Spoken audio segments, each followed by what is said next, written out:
absolutely a pleasure to be in Australia, but I have to say that after a 15-hour flight, I didn't realize just how down under you guys are. I had this incredible speech that I had prepared and changed it all last week when a friend of mine was killed. And what really touched me, I have to say, is how many people reached out, not just from the United States, but around the world, realizing how much pain we were in, not just because we knew Charlie, not just because we were in the trenches with him, but because it was our country. It affected our whole entire country. And as sad as it was, a lot of us are standing up stronger and taller because we see something we never thought that we would see. And Charlie's death has created a monster movement, even bigger than he already had.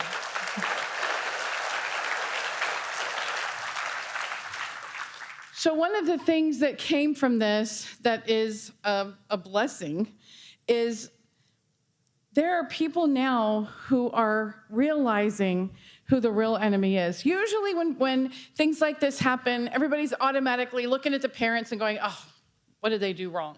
It was very different this time. This was a kid who grew up in a family, a good, solid family. The father was a police officer. The mother was a social worker. And then he went to college and became a killer. That is a pretty big and bold statement, but it is absolutely fact. And it's something that we've been trying to warn people about for a very long time. For years, 2 decades, I tried to warn people about what was happening in our schools, and they all looked at me like a helicopter parent with a tinfoil hat. And then in 2020, when COVID hit, you couldn't unsee what you saw when your children were sitting in front of the TV or the computer watching what the teacher was saying and doing, and parents were like, oh my gosh, what is this?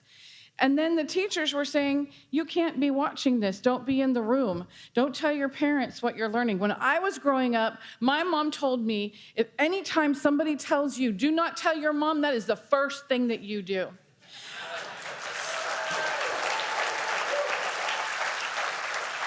So mamas are a little bit upset, as you can guess, but I have a completely different message for you today. And it's one that I really hope that you'll take to heart and share it far and wide. We are at war. There are 2 armies, God's and the devil's, and that's just a fact. And when you step back and you look at everything that's going on, whether it's Ukraine or Israel, what's happening in the schools, the taxes, all of it, you just step back and look from the outside in, and it's this monster web that's all connected with one objective: kill God and enslave the people. Well, spoiler alert, God wins in the end. He cannot be killed, so you might want to be on the right side.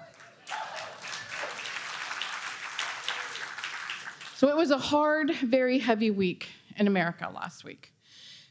And it brought us together much closely to realize, to be emboldened, to stand up even stronger to protect our children and make sure that our schools are purged of this nonsense that is teaching them every day to hate their country, hate their neighbors, hate themselves, and completely disconnect from their parents.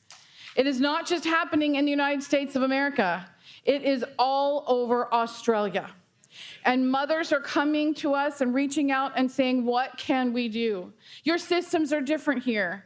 And I'm going to figure out, we're going to get these moms together, and we're going to do a brain session where we can share back and forth. Okay, things work differently here, but you still have a voice, you still have power, and you still have the ability to turn this around.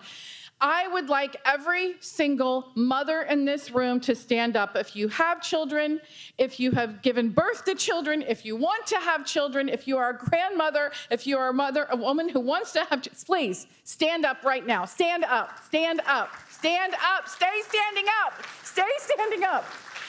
You ladies are the hope for this country. You are the hope. I need you to know that because you hold the future of your country in your hands. your mothers, your grandmothers, you have influence like you could not possibly imagine. You've seen it in America. I want to see it here. You are the heroes. Thank you, ladies. In 2020, when everything was going crazy, all these moms were reaching out and saying, what is going on? Where did all this come from? And I said, it's always been there. It's like Lord of the Rings. The orcs are always down under the ground doing their dark, evil, dirty deeds. It wasn't until the ground split open and they all started flooding at us that we realized how horrible it was. Well, the orcs didn't go away when President Trump was elected. They just went back underground. And the next time the ground splits open, America may not exist if we do not take advantage of this window of time, because the election was not winning the game. We're finally back on the playing field. And now we need to kick that ball down the road. This is not the time to sit on our laurels, because the whole world is counting on us succeeding, right? This is not the time for you to sit on your laurels. We have this window of opportunity in every single country to stand up and move the culture back in the right direction. That is what I am focused on doing in the United States of America. We have a lot of crazy things that are going on in the world right now. There is a lot of darkness, but there is one powerful way to counter it, and it is with light and truth. They tried to distinguish the light with Charlie, but all it did was create thousands more lights. Take that to heart. I know it's hard to stand up. I know it's hard to speak out. Nobody wants to be the person sitting alone at the lunchroom table. It's the same with an adult. Everybody wants to just at least be liked, but not everybody's going to like us. The devil does not want us to succeed, and he's going to do everything he can to make it as difficult as possible for us to stand up and rise up and be those truth bearers. But we have to be those truth bearers. So there's a very powerful thing that we neglect, and that is the power of a story. Something that really saddens me is the fact that Australia is so aligned with our history. We came to a barren wilderness and we built it up into a beautiful nation where freedom prevailed. You came to a barren wilderness, some as prisoners, but look at what you created. Hard work, dedication, because you were free. You were no longer under a draconian warlord or a king or a tyranny. You had the ability to expand, to create, to build. That's so much like us. The stories that you guys have are so powerful, of your pioneers, your patriots, the historic events, the miracles that happened in your country. Your children are not being taught them in school.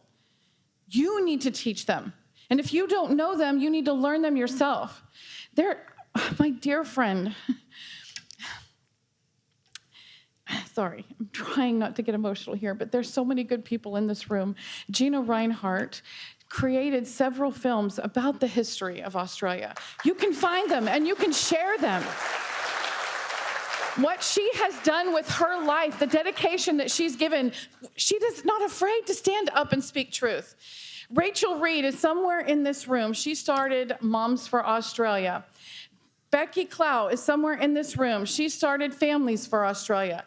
There is a movement afoot, and we need to take advantage of it. There is a powerful quote by Harold Goddard. He said, "The destiny of the world is determined less by the battles won and lost than the stories it loves and believes in." Put the stories in the heart of your children, those within your sphere of influence, and that's what makes them move. It isn't just what they know, it's who they are, and they realize who they are. As I've been speaking around the world, I have realized that we are all suffering from the same problem. Every single country, we're suffering from the same problem, and everything that we think is the problem or problems, they're symptoms of that one problem. We are all suffering from an identity crisis, and we need to make sure that our people know who they are. Who are your ancestors? How did you get here? What is the family story? What is the story of your country? Share it. because they will love to know that they're connected to something bigger than what the world is trying to tell them doesn't matter, because it does. Our heritage matters. Our story matters. There's another quote. What they're doing to our children today, nobody would really believe it.